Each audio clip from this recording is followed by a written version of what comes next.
வணக்கம். ஏஎல்பி ஜோதிட அறிமுக வகுப்புக்கு உங்களை வரவேற்கிறோம். ஏஎல்பி ஜோதிட ஆரம்ப பேசிக் நிலை வகுப்புக்கு அங்கே நிறைய பாடங்கள் கற்றுக்கிட்டாலும் ஜோதிட அறிமுகமே இல்லாதவங்களுக்காக ஒரு சின்ன வீடியோ. இதை நீங்கள் இந்த கிளாஸ் வரத்துக்கு முன்னாடியே இந்த வீடியோ பார்த்து இந்த அடிப்படை விஷயங்களை நீங்கள் கொஞ்சம் தரவாக இருந்தீங்கன்னா அங்கே நடத்துகிற பாடங்கள் இன்னும் சுலபமாக இருக்கும். இதே பாடங்கள் திரும்ப நடத்துவாங்க.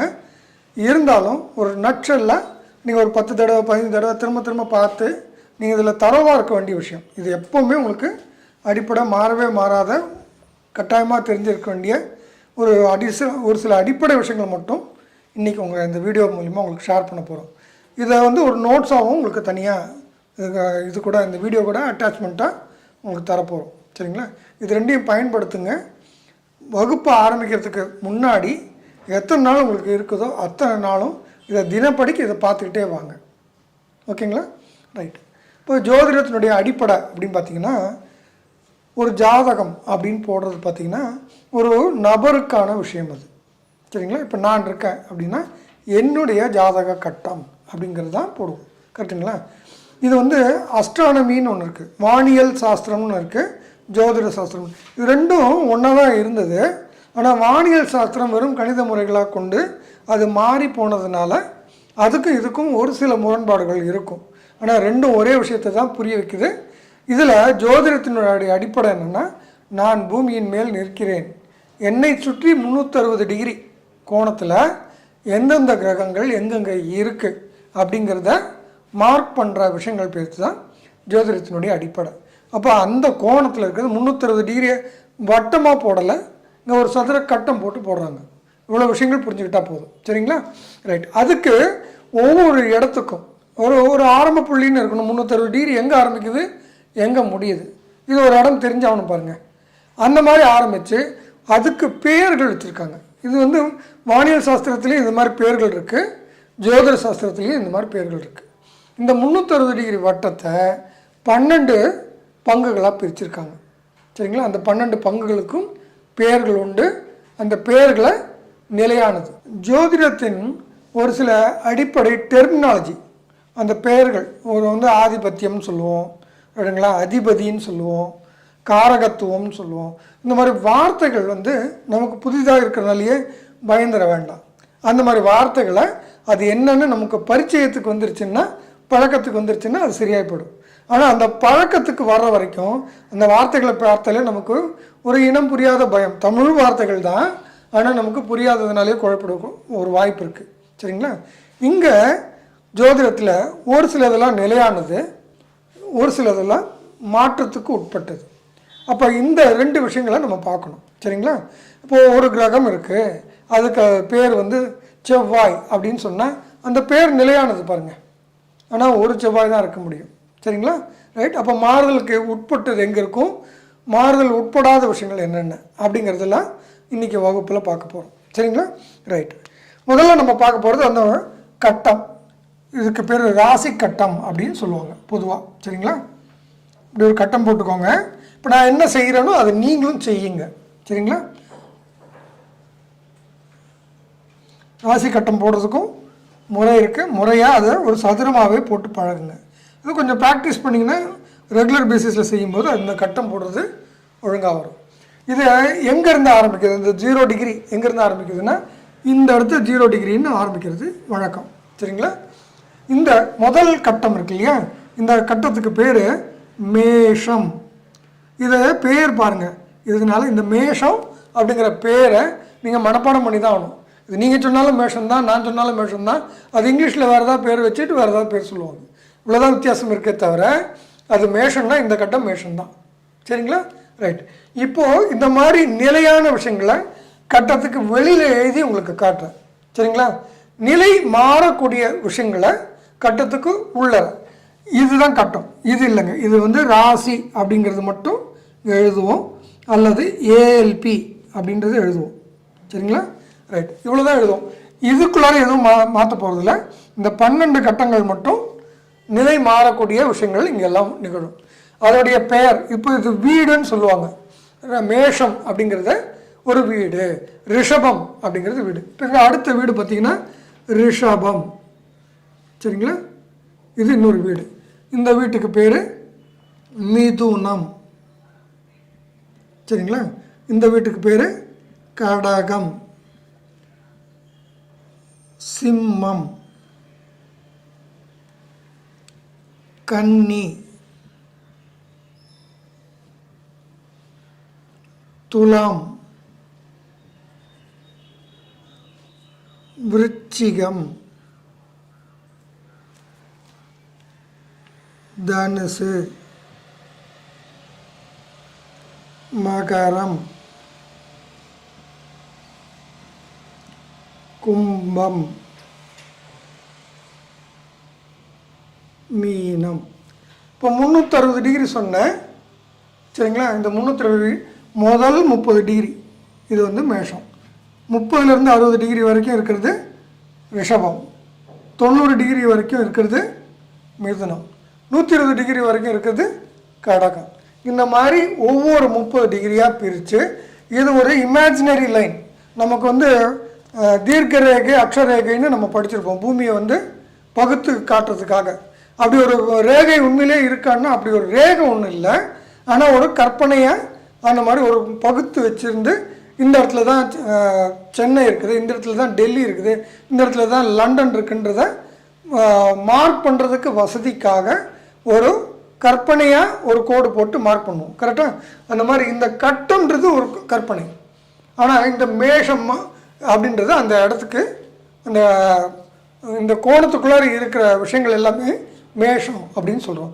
இந்த கோணத்தில் இருக்கிறதெல்லாம் ரிஷபம், இந்த கோணத்தில் இருக்கிறதெல்லாம் மிதுனம், இந்த கோணத்தில் இருக்கிறதெல்லாம் கடகம் அப்படின்னு என்னை சுற்றி இருக்கிற 360 டிகிரியும் இந்த மாதிரி 12 ராசிகளாக ஒரு கற்பனையாக நான் பிரித்து வச்சுருக்கேன், பகுத்து வச்சுருக்கேன் அப்படின்னு புரிஞ்சுக்கலாம். சரிங்களா?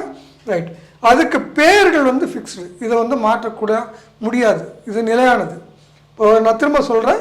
மேஷம், ரிஷபம், மிதுனம், கடகம், சிம்மம், கன்னி, துலாம், விருச்சிகம், தனுசு, மகரம், கும்பம், மீனம்.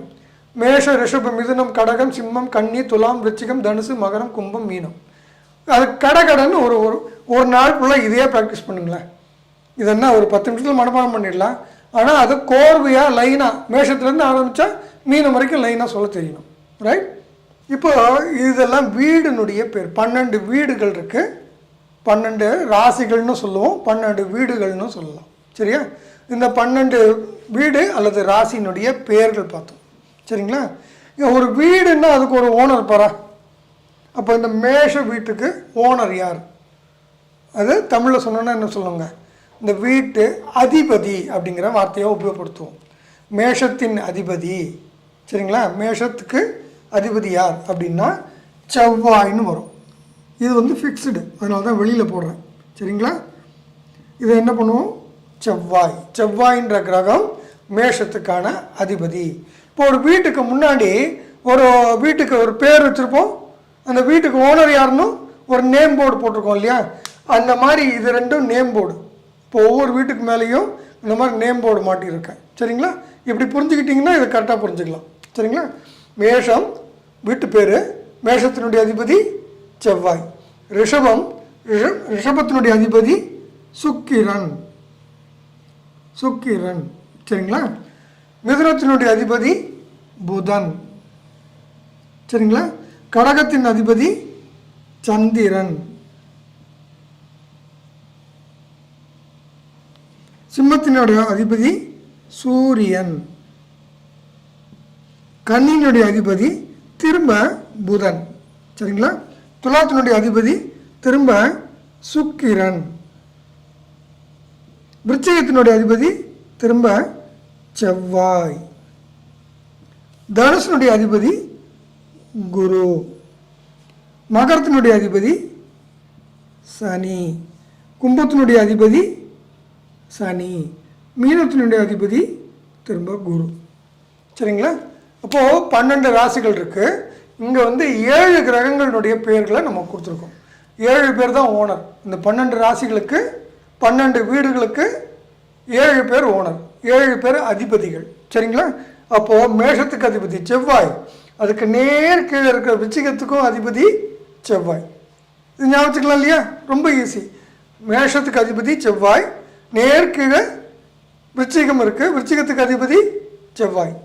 அடுத்தது பார்த்திங்கன்னா ரிஷபம், ரிஷபத்துக்கு அதிபதி சுக்கிரன், அதுக்கு நேர்கீழே துலாம் இருக்குது, துலாத்துக்கு அதிபதியும் சுக்கிரன். இது ஞாபகத்துக்குள்ள ஈஸி தானே.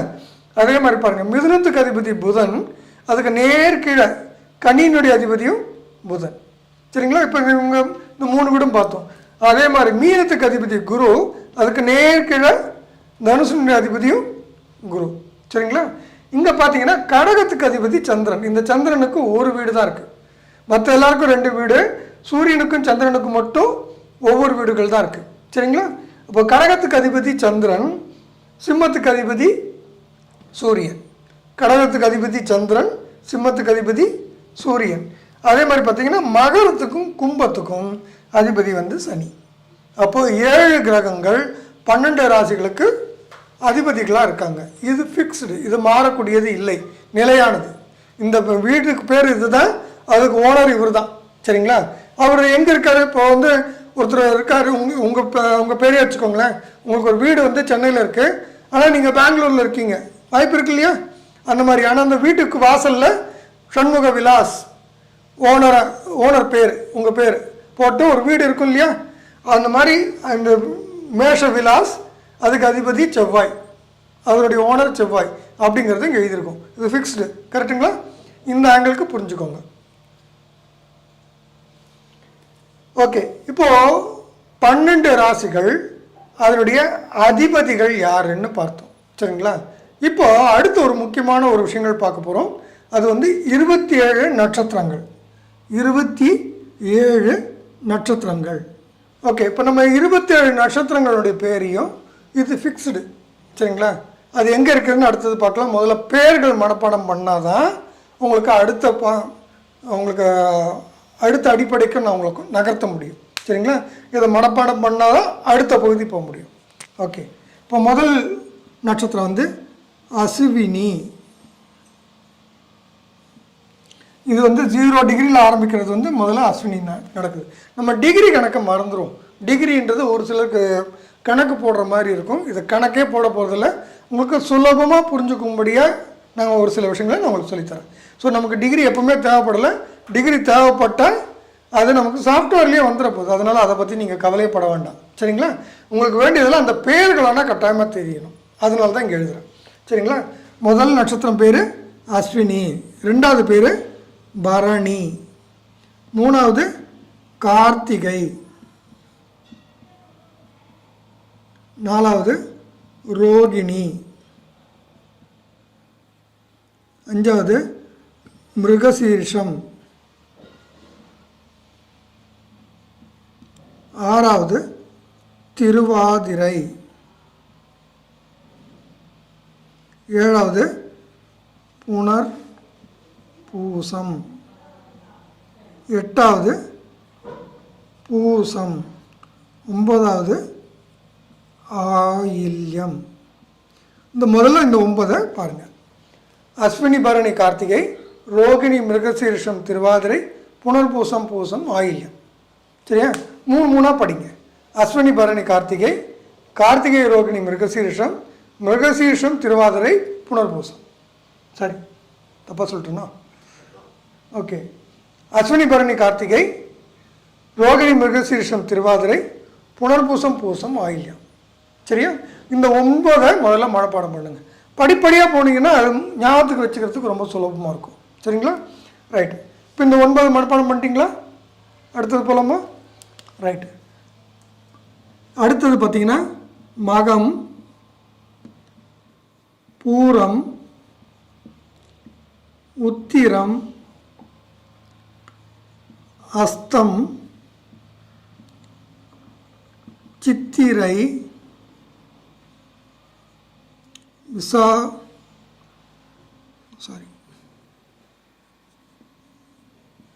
சுவாதி, விசாகம், அனுஷம், கேட்டை. சரிங்களா?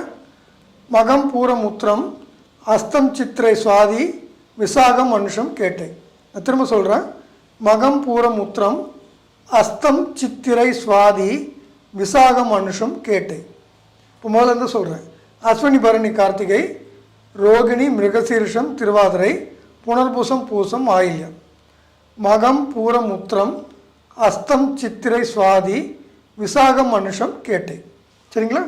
இப்போது 18 நட்சத்திரம் ஆச்சு. இன்னொரு 9 சேர்த்தா 27 நட்சத்திரம் முடிஞ்சிடுது. இப்போ கேட்டையாச்சா? மூலம், பூராடம், உத்திராடம்,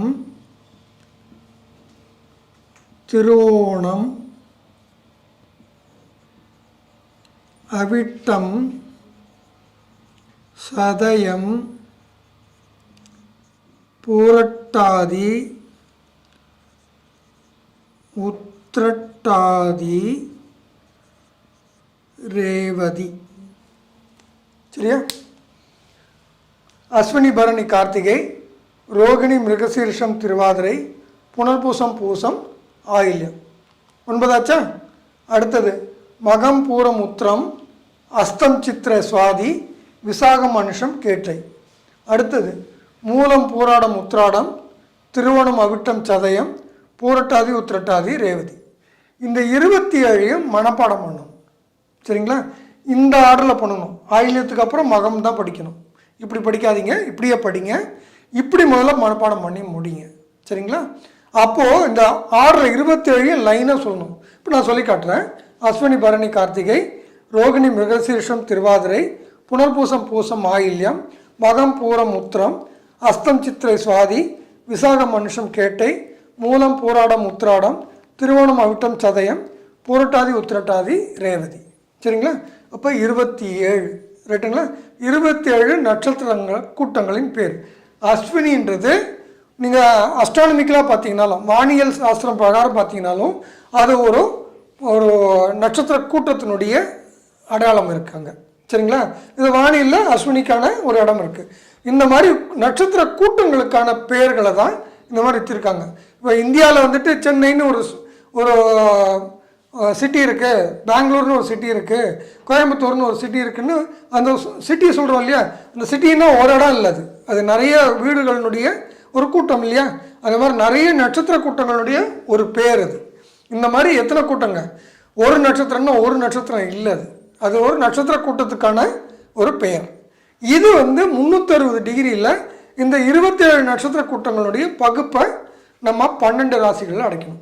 இப்போது நமக்கு ஒரு கணிதம் இடிக்கும். 27 வகுத்தல் 12ன்னு போட்டால் வராது. கரெக்டாக? 27 வகுத்தல் 4ன்னா கணக்கு சரியாக வராது. கரெக்டாக? அதுக்காக என்ன பண்ணுறாங்க, 27 × 4 போட்டிங்கன்னா 108 வரும். சரிங்களா?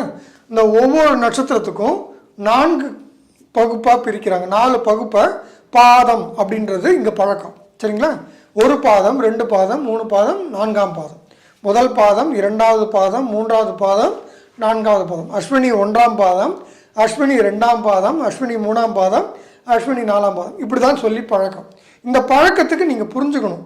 இது திடீர்னு இந்த வார்த்தைகள் கேட்டால் இது என்ன சொல்கிறாங்கன்னு புரியலன்னு சொல்லக்கூடாது. அதுக்காக இது சொல்கிறோம். சரிங்களா? அஸ்வினி 1ஆம் பாதம், 2ஆம் பாதம், 3ஆம் பாதம், 4ஆம் பாதம். ஓகேவா? அப்போது இந்த 108 வகுத்தல் 12 போட்டிங்கன்னா உங்களுக்கு சமமாக வகுக்கக்கூடிய ஒரு நம்பர் 9 வருது. அப்போது ஒரு ராசி கட்டத்தில் 9 பாதங்கள் உங்களுக்கு பிடிக்கும். ஒரு ராசி கட்டத்தில் 9 பாதங்கள் உங்களுக்கு பிடிக்கும். சரிங்களா? இப்போ அந்த ஒவ்வொரு ராசி கட்டத்துக்கும் வெளியில் இது ஃபிக்ஸ்டு, உள்ளே எழுதுறதுக்கு இடம் இருந்தாலும் ஃபிக்ஸ்டான விஷயங்களை வெளியில் எழுதணுன்றதுக்காக இங்கே எழுதுகிறேன். மேஷத்துக்கு அஸ்வினி 4, பரணி 4, கார்த்திகை நட்சத்திரத்தினுடைய முதல் பாதம், மொத்தம் 9 பாதம் இங்கே அடக்கிட்டோம். புரிஞ்சுதுங்களா? அப்போது கார்த்திகை 1 வரைக்கும் இங்கே முடிஞ்சிடுச்சுன்னா கார்த்திகை 2லேருந்து எங்கே ஆரம்பிக்குது? ரிஷபத்தில் ஆரம்பிக்குது. கார்த்திகை 2லேருந்து 4. சரிங்களா? ரோகிணி 1 to 4, மிருகசீரிஷம் இது 3, 4, 7, இன்னும் 1 and 2, இது 2 பாதம் தான் இங்கே இருக்குது. சரிங்களா?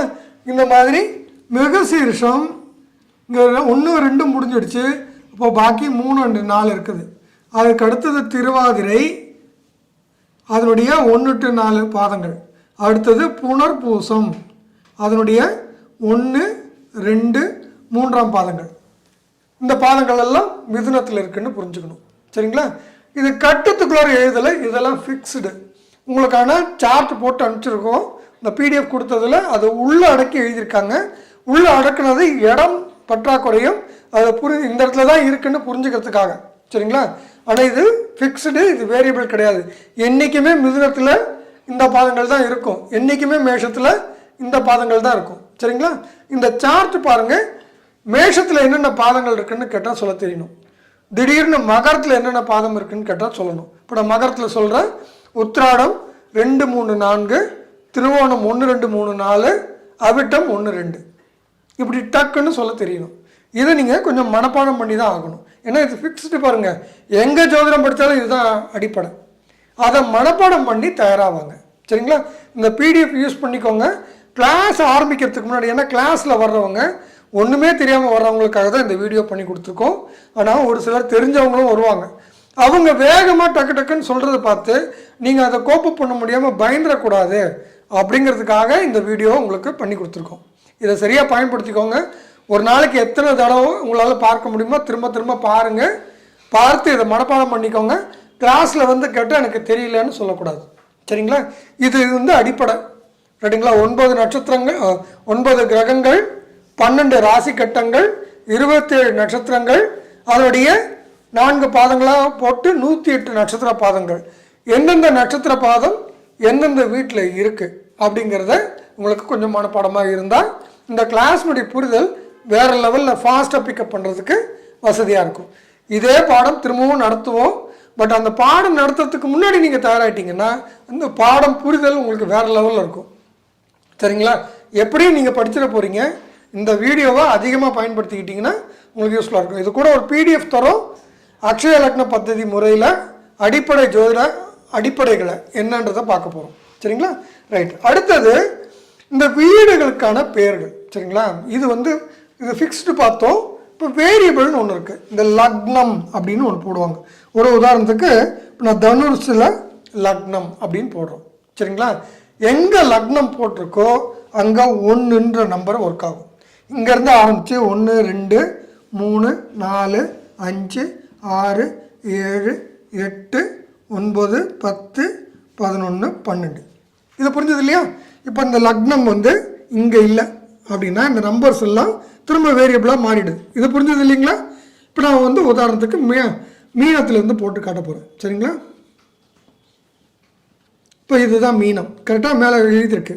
இந்த மீனத்தில் லக்னம் அப்படின்னு போட்டாச்சுன்னா 1, 2, 3, 4, 5, 6, 7, 8, 9, 10, 11, 12. எல்லா வீட்டுக்கும் வீட்டு பேர்னு ஒன்று இருக்குது, ஓனர்னு ஒன்று இருக்குது, டோர் நம்பர்னு ஒன்று இருக்குல்ல, அந்த மாதிரி புரிஞ்சுக்கோங்க. சரிங்களா? இந்த டோர் நம்பர் மட்டும் வேரியபிள். சரிங்களா? லக்னம் எங்கே போட்டிருக்கோ அங்கேருந்து கவுண்ட் ஆகும். தெருமுனை இங்கேருந்து ஆரம்பிக்கும், தெருமுனை அங்கேருந்து ஆரம்பிக்கும். அங்கேருந்து என்னென்னா 1, 2, 3ன்னு வரும். இங்கேருந்து போட்டால் இங்கேருந்து 1, 2, 3 போகும் இல்லையா? அந்த மாதிரி மாறக்கூடிய விஷயங்களாக இருக்கும் இது. சரிங்களா? இப்போ லக்னம் அடிப்படையாக எங்கே லக்னம் போட்டிருக்கோ அது 1. சரிங்களா? இந்த 1ன்றதுக்கு ஒரு சில கேரக்டர்ஸ் இருக்குது. இதை கிளாஸில் பார்ப்பீங்க. சரிங்களா? இந்த வேறுபாடை நீங்கள் கவனிச்சுக்கணும். சரிங்களா? அப்போ இது வேரியபிள், வெளியில் எழுதுனதெல்லாம் ஃபிக்ஸ்டு. அப்போ ஒரு சார்ட் போட்டு எது ஃபிக்ஸ்டோ அதெல்லாம் அந்த கட்டத்துக்கு வெளியிலையும், எதெல்லாம் வேரியபிளோ அதெல்லாம் உள்ளேயும். இப்போ நீங்கள் பண்ண வேண்டியதெல்லாம் உள்ளே வரக்கூடிய வேரியபிள்ஸை நீங்கள் கிளாஸில் வந்து கற்றுக்கலாம், கவலைப்பட வேண்டாம்.